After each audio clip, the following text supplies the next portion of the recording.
E olha só, gente, ontem na região do São Joaquim teve aí a galera do Grau fazendo aquele rolezinho, aquele barulhozinho, aquele, faz que nem um caboclo, desassossego.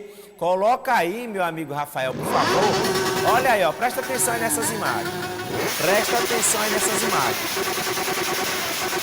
Presta atenção aí nessas imagens. Olha aí, ó.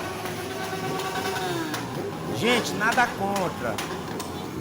Mas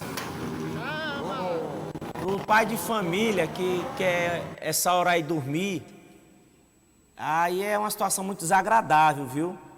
Muito desagradável.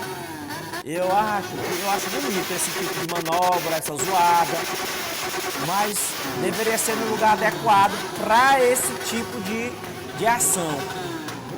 No meio do bairro, no meio da rua, no meio de casas, não é legal não, viu?